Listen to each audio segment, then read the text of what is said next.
Well, welcome. The 10th lesson in Napoleon Hill's 17 principles of personal achievement is the accurate thinking.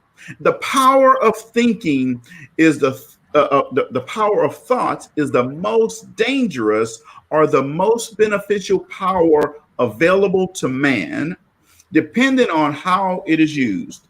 Talk Leadership with Cedric starts right now.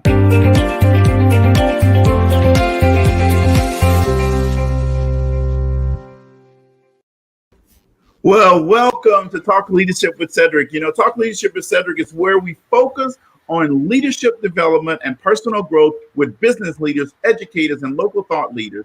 Our goal is to introduce our audience to leaders who are making an impact with innovative ideas. And everybody needs a little TLC.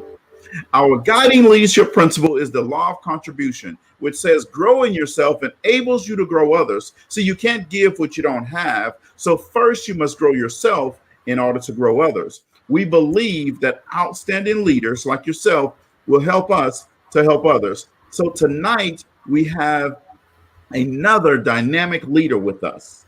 Now, every week I like to do a proper introduction of my guests. So let me do a proper introduction of our guest tonight.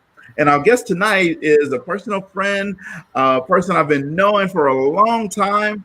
And his name is Mr. Leo Serrano. And you're going to get to know Leo here in just a little bit. But let me tell you a little bit about Leo. Leo is the clinical and operational consultant and operations manager for First Path LLC, which is located in Pompano Beach, Florida. And he's a recognized thought leader and international speaker on clinical laboratory medicine. He has over 50 years, that's right, folks, 50 years of clinical lab management experience with an expertise in a number of clinical specialties. He also, and see, that just means, folks, he's forgotten more than we're going to ever remember about the clinical lab. He also has an extensive background in outreach laboratory services, quality management, and process improvement. He is a Lean Six Sigma black belt, and Leo has directed the first U.S. hospital laboratory to achieve ISO 14189 accreditation, which reaccredited for a second cycle. That's awesome, folks. He and his teams have led several highly successful hospital-based outreach programs in various locations around the country. Leo earned his Bachelor of Science degree from Florida International University. He is a fellow of the American College of Healthcare Executives. He holds a lab supervisor's license in all major specialties in the state of Florida and holds a diplomat in laboratory management from the American Society of Clinical Pathologists. While now he's semi-retired, he is living his dream in West Tennessee on his wife's family farm, where he enjoys the wildlife, farm life, and has his own shooting range at his house. Now that's awesome. Literally in his backyard. Now that's awesome. Just pick up the gun and walk outside and bang, bang, bang. So let's welcome Mr. Leo Serrano to the show. Well, thank you, Cedric. It's a pleasure to be here. Well, awesome. Well, I'm excited to talk with you, Leo. So, folks, some of you are going to learn tonight that, Leo was the guy that gave me my first job in a civilian hospital laboratory. And we're going to talk about that in just a little bit. But this guy went out on a limb for me, and I'm forever indebted to him for having that confidence and believing in me. So, Leo, I kind of talked about your background a little bit, but help tell our audience, about your career path. How did you get started, and how did you get to where you are today? Well, I was fairly good in chemistry and biology in high school. My parents were not of great means, so medical school was sort of far-fetched. And I heard about laboratory testing, so I decided to look into it. And I started with the St. Francis Hospital in Miami Beach. They had a training program on site that was ASCP approved. The hospital no longer exists, but they were kind enough to take me in and start teaching me. And they gave me my first real job. Uh, Before classes started and after work and on weekends, I was a phlebotomist when they really didn't have phlebotomists. They were all students, and that's how we generally all drew our own blood for testing. Um, One of the biggest influences I had that really convinced me I was in the right thing was the laboratory supervisor there, Mother Evelyn Marie Ballou. She was a nun.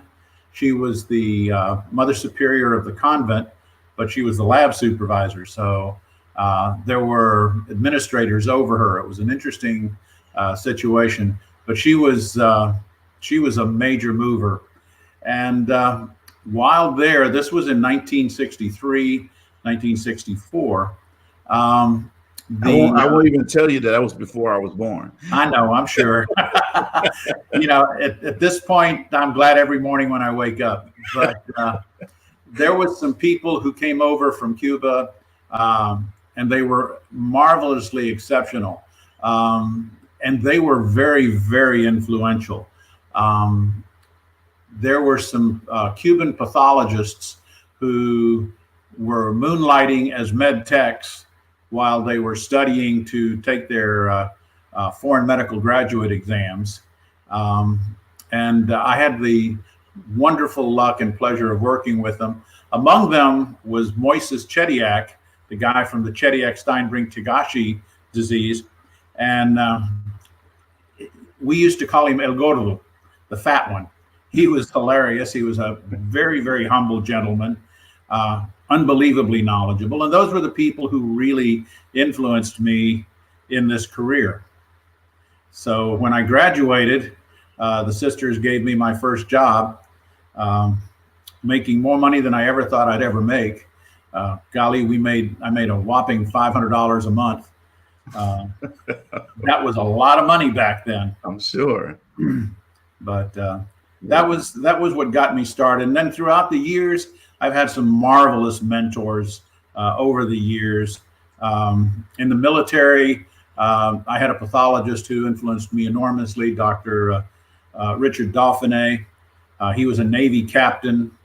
And then after I got out of the military, Dr. Arkady Rivlin at Mount Sinai, and so on down the line. So I've had a lot of very, very good mentors. Awesome. So before retiring or semi-retiring, right, you led clinical labs in many different areas of the country. My initial question was, why clinical lab? But I think you kind of helped us understand this. But what made you decide to, a lot of times people get in the lab and they stay in one place. Yeah. What made you decide to move around? I'm a gypsy. The military taught me that part.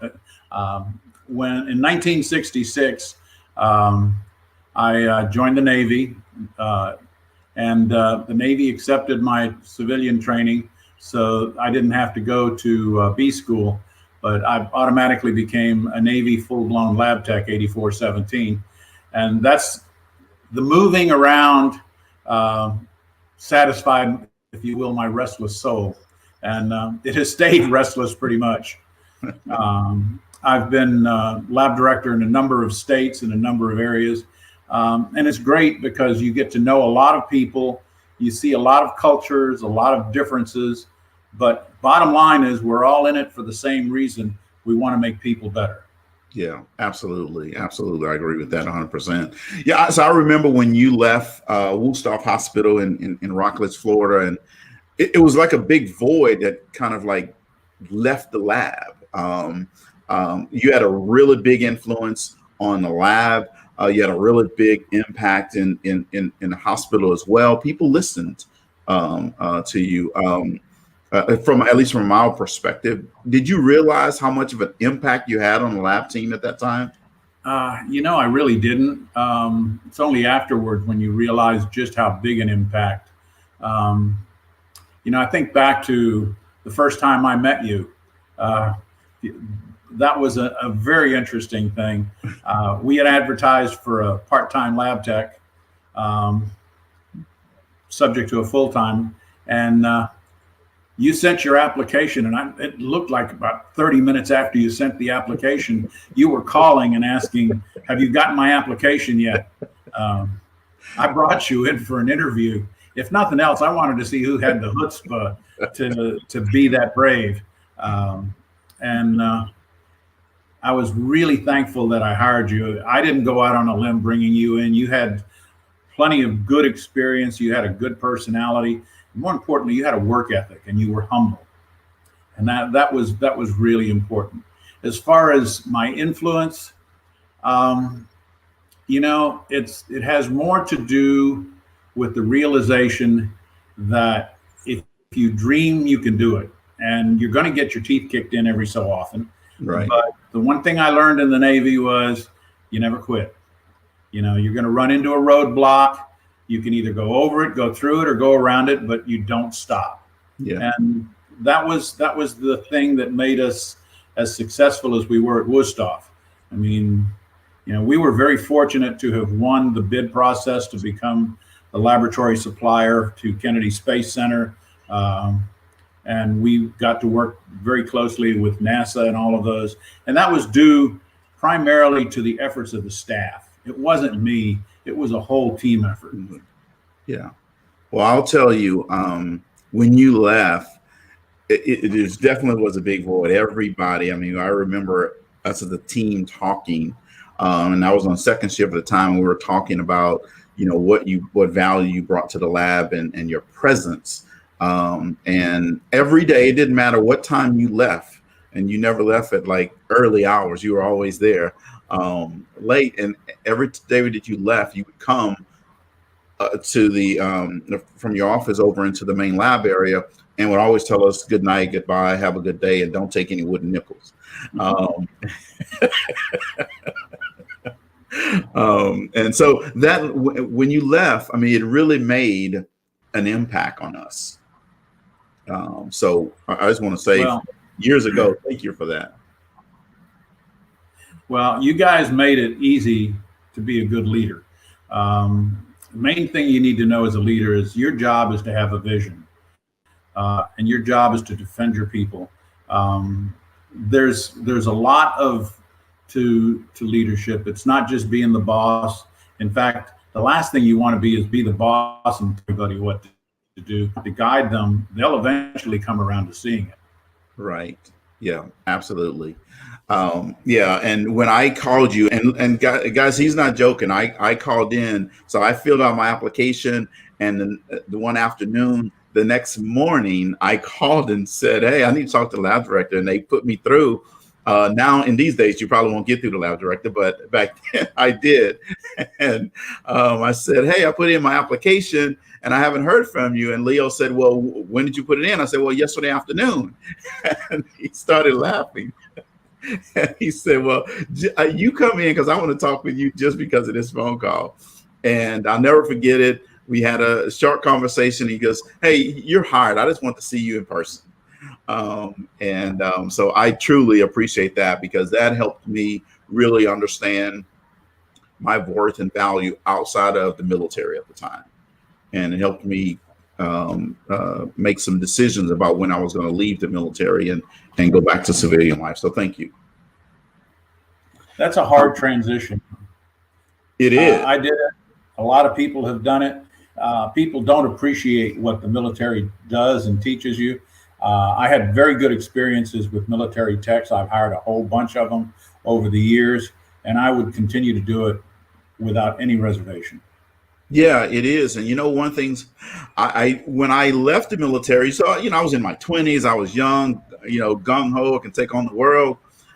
And so I left the military on this day, and I was going to have a week before I went full time with Wusthof. Well, in the meantime, though, I didn't have any medical coverage. I didn't even think about it, right? Until the day I left, and I was driving home from the base, and I went, holy moly, what happens if we get sick? But you're absolutely right. That military transition can be tough if you don't prepare for it. But because you get so used to the military that everything is just there, even though you put in some, hours, and you get used to everything being there. And sometimes you may take some things for granted with it. So, but awesome. So, one of the things I remember was how well like I said, stuck up for the lab, and you weren't afraid to speak up, especially, a lot of science type people or engineer type people, they're not the most boisterous type people. But I remember how you stood up for the lab and made an impact. Did you always have that type of leadership quality in you that you speak up for your teams and people? I always had a big mouth. I didn't know quite when to shut my mouth. Probably still don't. But one of the things that I learned, particularly in the military, and I learned it from Dr. Dauphiné, was you lead by example. Your people will follow you if you take care of them. And so that stuck with me. He always defended us in the laboratory.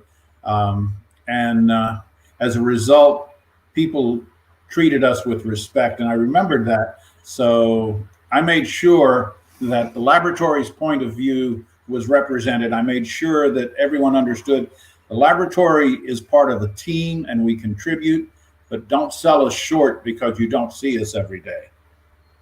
Yes, wow. That point right there is awesome, and that happens unfortunately a lot in laboratories. So that's awesome. So you are also an entrepreneur, or have that entrepreneur spirit, especially with starting your own consulting company. So what would you say, Leo, to someone who's thinking about becoming an entrepreneur, but they're scared to get started?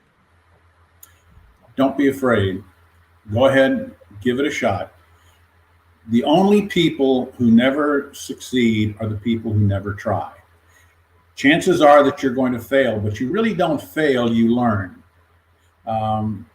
You start, you try. If you run into a roadblock, take a step back, take a look at it, see what you can do to either work around it, work through it, or work over it.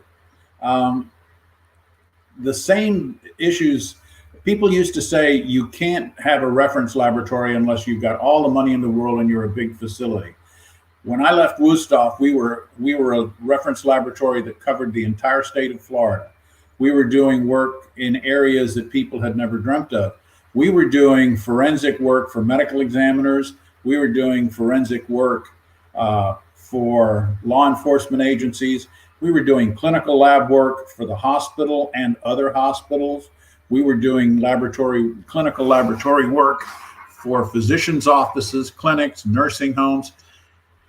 You're limited only by the limitations you impose on yourself. If you are creative and you look for opportunities, they're there. You just have to look for them.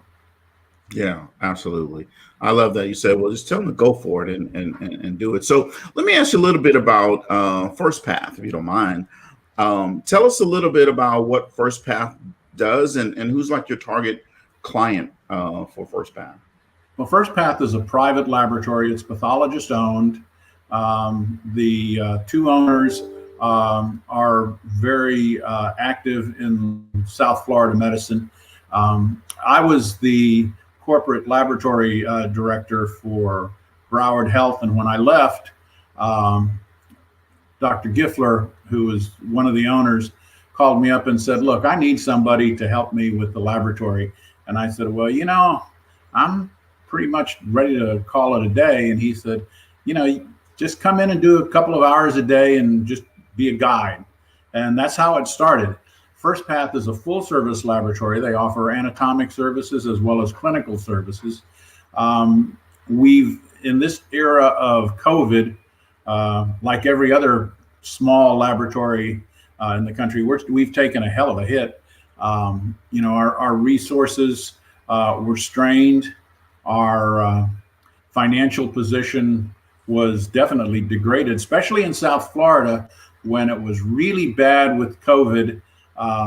There were virtually no physicians' offices that were seeing patients in the office. there was some telemedicine going on. We found that the best thing we could do to at least give us a leg up, we started using our own phlebotomists and making them mobile. We had phlebotomists going to patients' homes to draw the blood that was for the tests that were requested by physicians. We started working with home health agencies. We started working with other facilities, rehab hospitals, nursing homes, long-term living facilities. And so we expanded our outreach in that manner. And we've managed to survive. Every day is a challenge. Every day we struggle sometimes.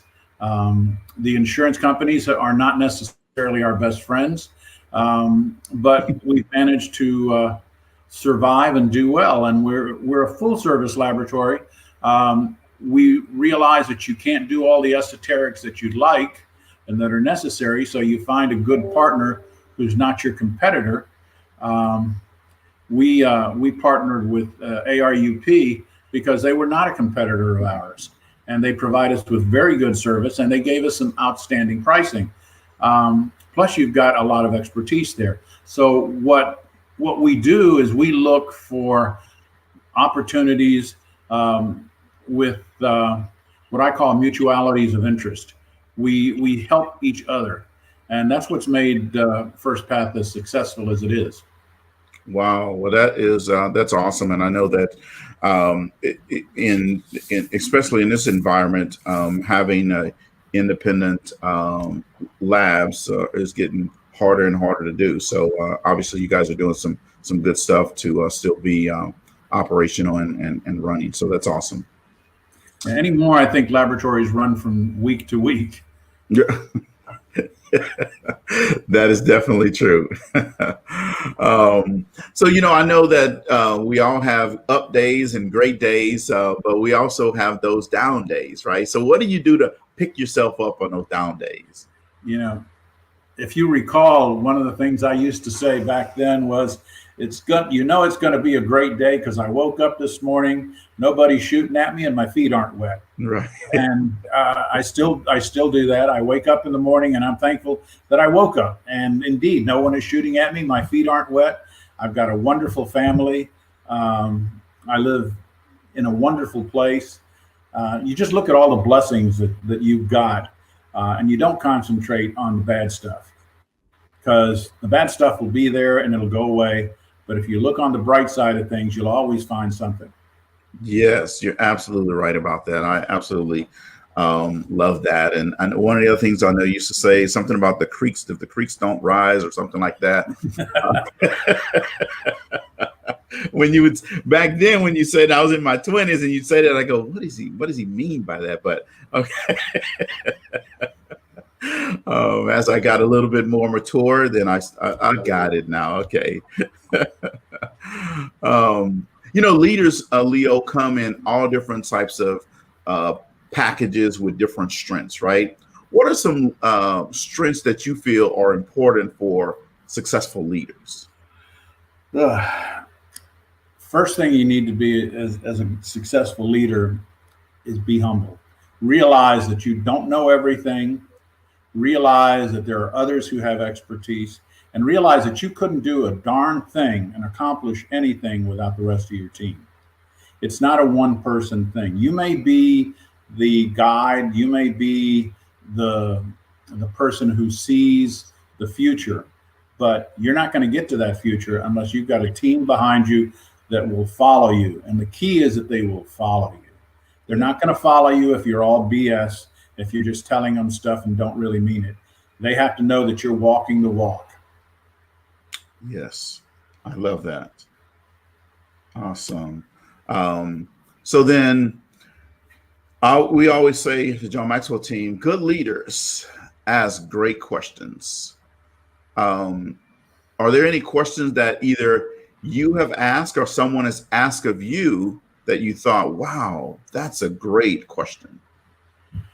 When I was learning Lean and Six Sigma, and I learned it from the Japanese. The one thing that stuck with me as far as asking questions were the 5 whys. If you ever want to get down to the root cause, ask why 5 times. And we used to laugh about it in the lab because we'd start to do something and you'd ask somebody, well, why are you doing it this way? Well, that's what the procedure says. Why? Well, because that's what the person who wrote the procedure thought. Why? Well, that's how we were taught. That's how we were taught. Why? Well, I don't know. Well, let's figure out why. And that whole process got me to asking the questions. And to this day, I still use the 5 whys as the key to asking the questions. You can't approach anything with the idea that you've got all that knowledge. You have to ask why and try and get down to the bare essentials. Yes, I love the 5 whys situation. It always helps with transformation, and sometimes it can, if it's a personal matter, it can really help you get to the root cause. So absolutely love that. You know, Leo, we have a segment on the show that we call Would You Rather. So I'm going to ask you to indulge me in a segment of Would You Rather, right? It's actually pretty easy. So would you rather have more time or more money? Time. Time. Right. Money is finite, and you can have it or you can lose it very, very quickly. Going back in my early childhood, my parents were from Cuba. I was born in Cuba. My father was a U.S. Military veteran. He was wounded, and I was born in Cuba because he was recovering at Gitmo. We came over in 1945. I celebrated my first birthday the day after arrival here. Oh, wow. My family had property and money in Cuba. In July 28th, 1959, it all disappeared. Literally, the Cuban government came in, nationalized everything, shut down the banks, took everything we had. And so money that was there yesterday is gone today. Money doesn't matter, but time you can never get back. Absolutely right about that. So would you rather have a life rewind button or a life pause button? Ooh. There are times I'd like to rewind and do something different. But the reality is that if you use your brain, you learn from everything that happens, the good stuff and the bad stuff, and you learn from it. A pause would probably be nice. I try not to look at the past that much. You learn from the past, but you look to the future. Yeah, absolutely. Awesome. Absolutely. So a couple more here. Would you rather go to dinner alone or go to a concert alone? I hate being alone. I'd rather go to a concert alone than have a dinner alone. I like the company at dinner. You like the company at dinner. All right. Would you rather go skydiving or bungee jumping? Oh, I'll do skydiving any day. Would you? Oh, I love it. Oh, my son does that, and I just can't. Yeah, I think about it, and I can't do it. Yeah, I've done a bunch of jumps, and in fact, my youngest son is in the Army now, and I got to pin his paratrooper wings on him at Fort Benning, and he's still jumping. He's doing his thing. Wow. Well, that's awesome. Couple more here. Would you rather have free gas for 25 years or have your dream car? I'll take the free gas because I've had my dream cars. And now I drive a pickup truck, so I can't complain. Yeah, so the gas. If you recall, Cedric, I got one of the first MR2s that came out back when they came out, and I used to race that thing. So I've gone down the dream car route. I'll take the free gas. Awesome. Last one. So would you rather have $1 million in Amazon gift cards or $100,000 in real money? I'd probably rather have the gift cards because I can spread those out to other people as Yes. long as they're not just dedicated for me. Yes, I like that. I like that. You know, one guest told me, he says, I would like to, because I always say I would take the gift cards as well. But he said, I'd like to take the gift cards and then I would give them out to the homeless. Right. To the people who need it. Yes. I was like, wow, that uploads my thinking. I was thinking of myself. Yeah. Well, that's the whole thing. You know, you need to learn to be a little less self-centered. Yes. My wife has taught me that. She thinks about everybody else before she thinks about herself. Yes, absolutely. Well, that day he definitely uploaded my thinking. So, yes. So, Leo, the law of curiosity states growth is stimulated by asking why. Going back to your five whys, really. In other words, ask more questions. So, actually, I think the five whys actually is going to answer that question. So I'm going to just skip right on past that one. All righty. So, how I know sometimes you may have a time where you have to let's say have a critical conversation with someone, a crucial conversation with someone. As a leader, what's the best way to go into that conversation, knowing that the person that's on the other side of it may not like it or enjoy it? Let's say you're having to terminate someone or you're harshly discipline someone. What I've always tried to do is put myself in their place and realize that I have to make them understand why you have to do what you're doing, and that they have an ownership in why it's happening. Um, that's probably the hardest thing you can do in a position of leadership, is to terminate someone. Um, Before you do, you have to give it some real thought, make sure you have good reasons behind it, and then you have to be prepared. Yeah. Yeah, it's definitely one of those things that can be hard. So here's just an oddball question. So you're at home by yourself and you and your four walls. What's your favorite dessert you would eat?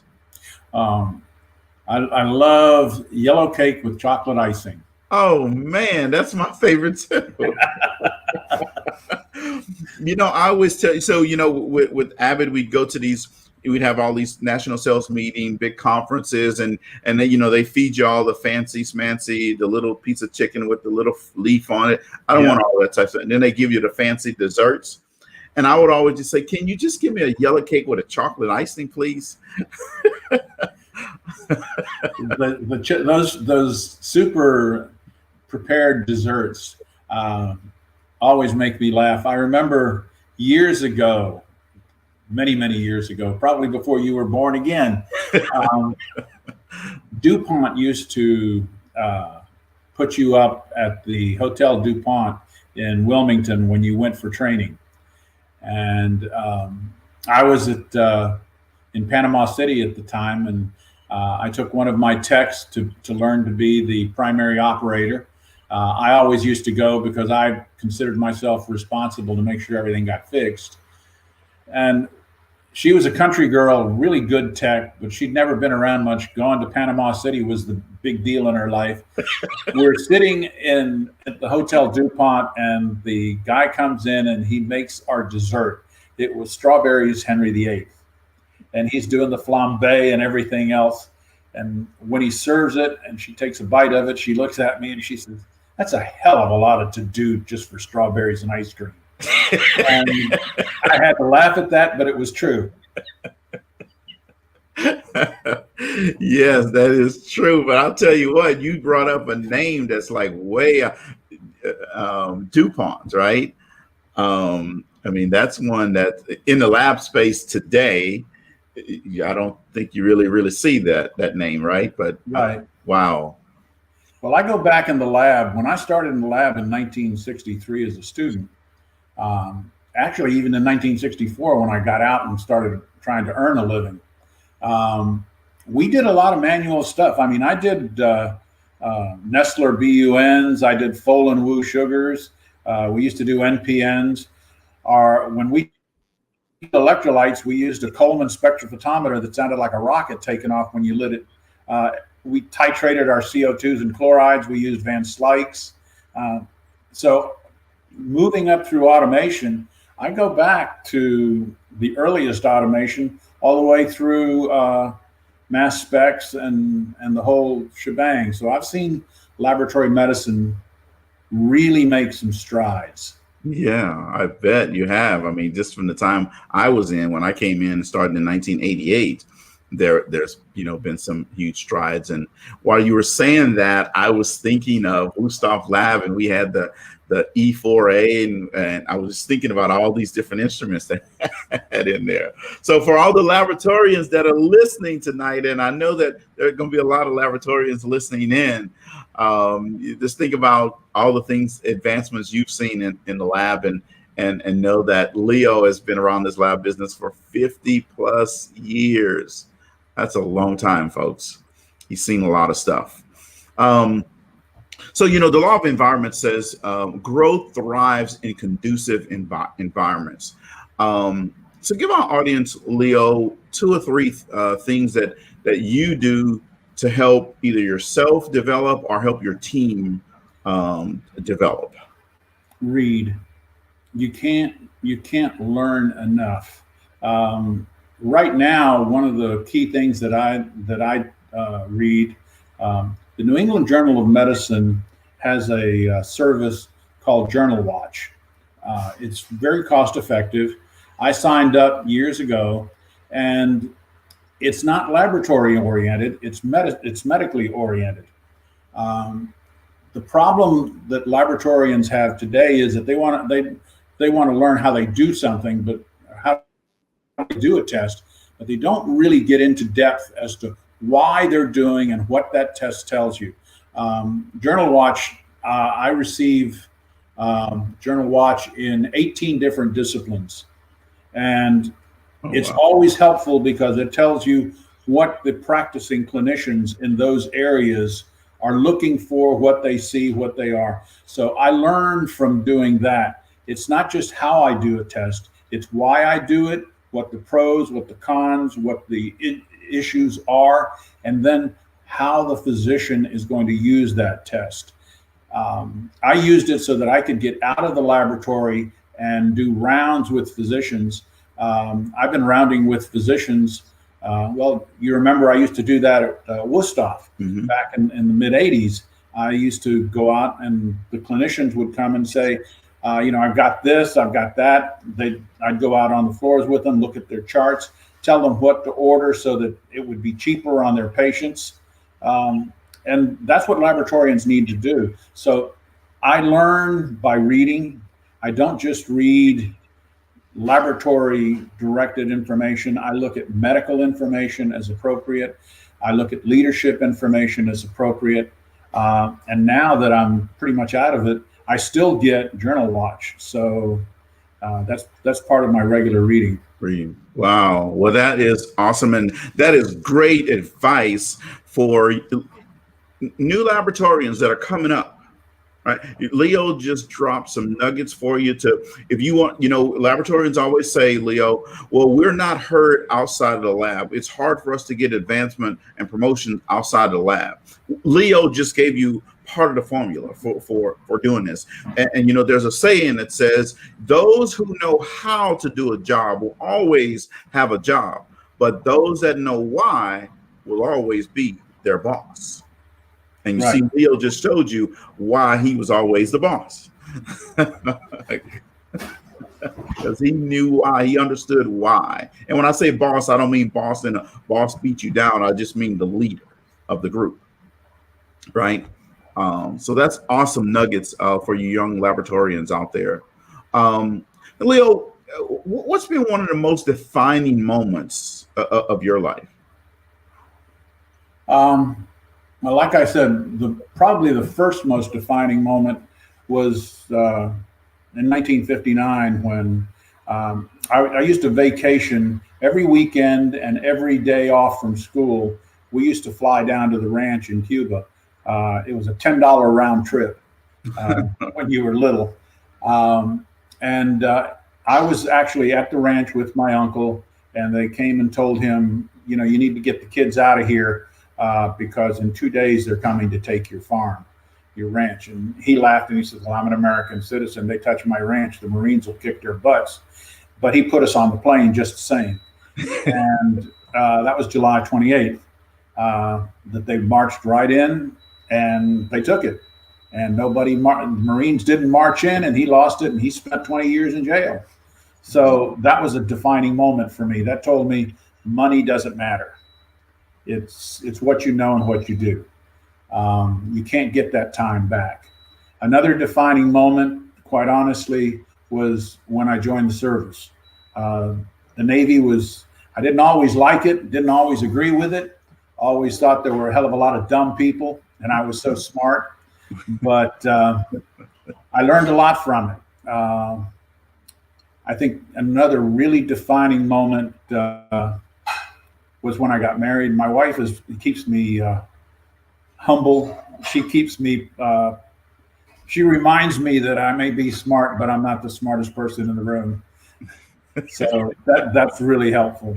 And failures help define you. And by failures, I mean things that you think are going to be the solution and aren't, places that you think are going to be the end all be all and they aren't. So those things, you learn from your mistakes, you learn from your bumps in the road. Awesome. Those are great defining moments, by the way. So what's your favorite vacation spot? Jackson Hole, Wyoming. Love Jackson Hole. Although I will say I kind of like what I'm doing now. You know, a vacation is when you can get up in the morning and you do something if you have to, and if you don't feel like it, you don't do it. Yes. And that sure is nice right now.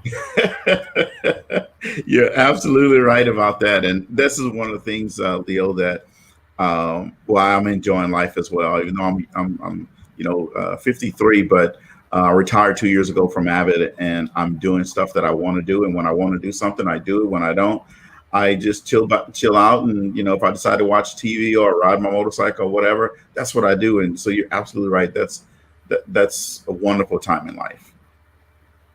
Yeah, that's what makes it worthwhile. Yes, absolutely. So why Jackson Hole, Wyoming?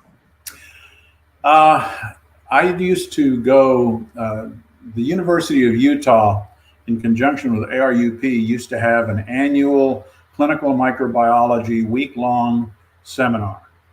I used to go every year, and it was in Jackson Hole. It was a week long.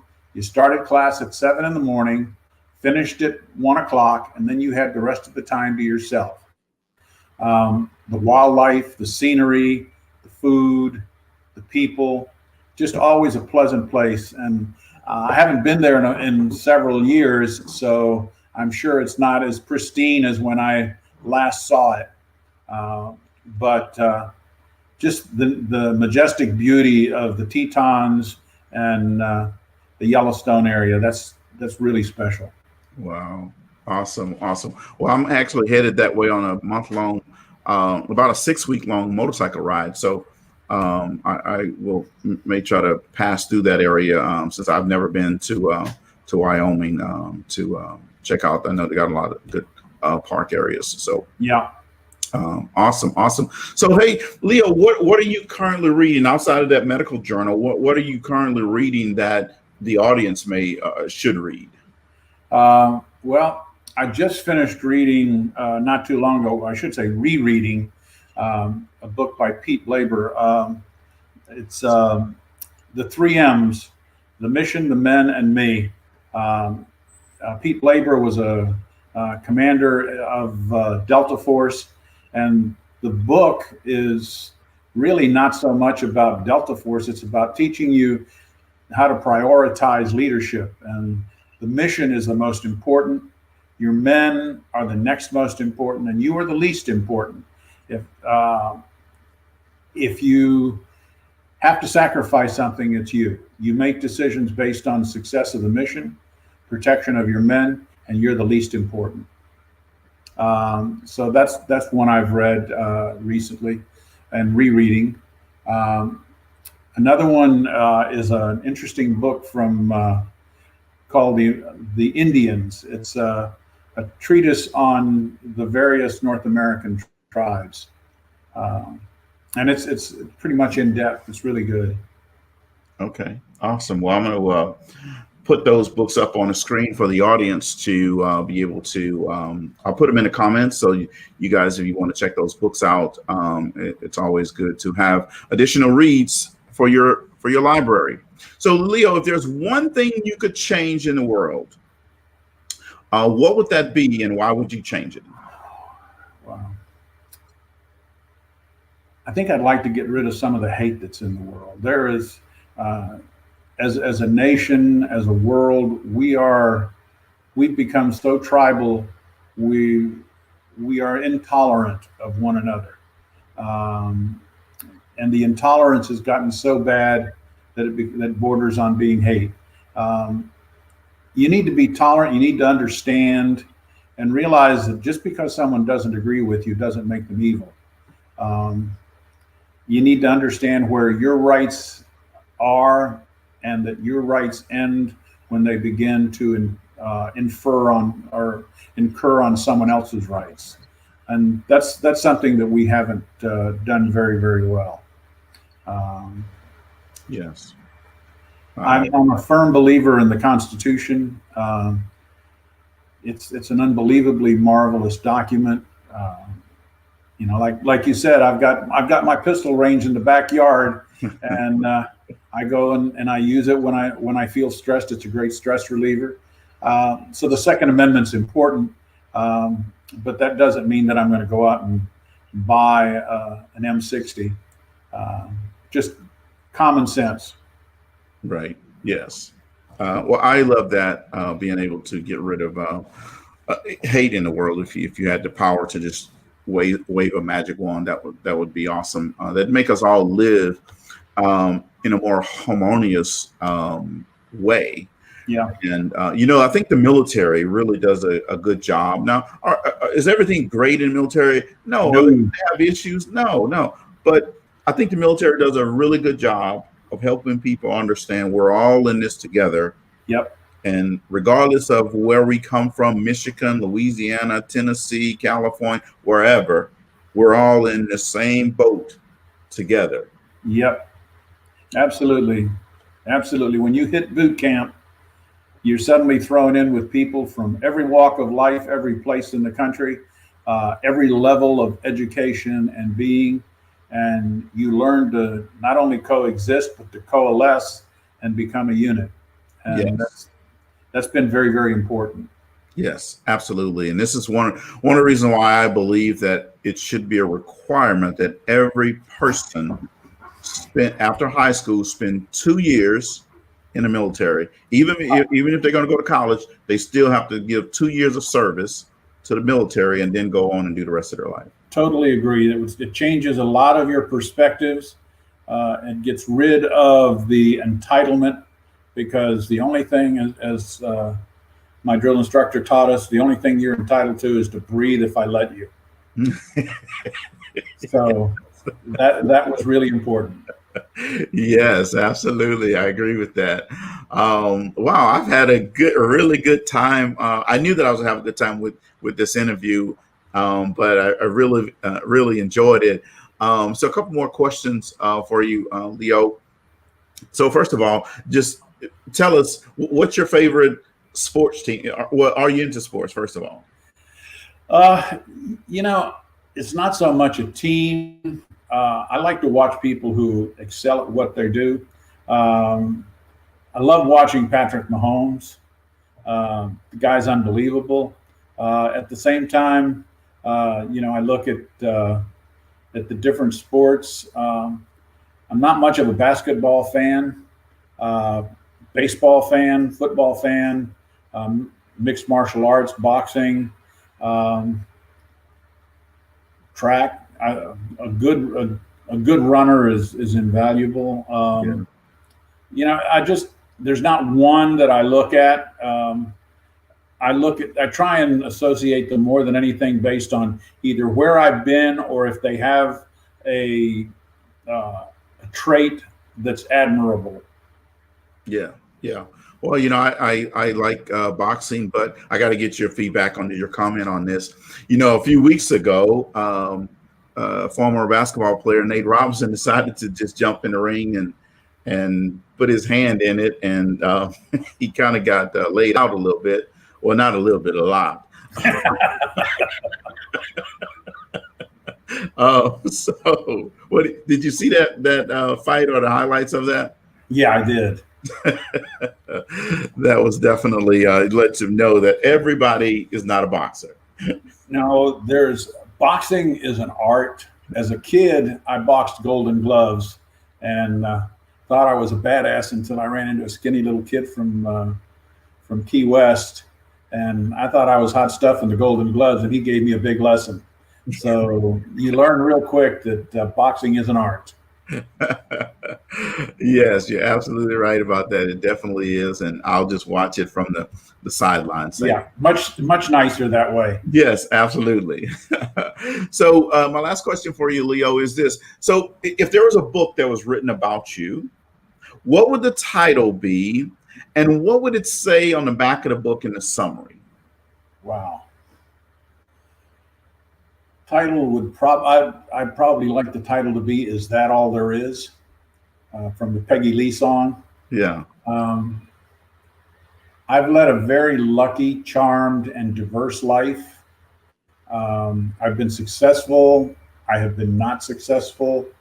I always pulled myself up and kept on going. I've had times when I wasn't sure if I could even pay my bills, and now I'm retired and I'm not wealthy, but I'm very comfortable. But I'm rich in family and rich in support and love, so I can't really complain. But Wow. basically, the question is that all there is? I like that title. People buy books. The title can draw them in, right? And I really like that. That's awesome. Well, folks, tonight we've taken the time and listen in to a person that I consider as a great leader. We've sat here and listened to someone who has a breadth of a wide range of experience in the clinical laboratory space, over 50 years of experience in laboratory space. And if you're a laboratorian out there, I would tell you, you should re-listen to this, because you're going to pick up some nuggets that you can use in your career and maybe help someone else. If you know someone that's a laboratorian that needs to pick up these nuggets, I would tag them on this show so they can also take advantage of this. The other thing I want you to understand is, folks, a lot of times in life, we all come from different backgrounds and different perspectives. The other part of this, what I want you to get from it is, Leo is a different generation than I am. Obviously, you can see he's a different background than I am. But in our journey, as when our journeys crossed, none of that mattered. All that mattered was he had a need, I had a qualification to meet that need. And he said, here's an opportunity for you.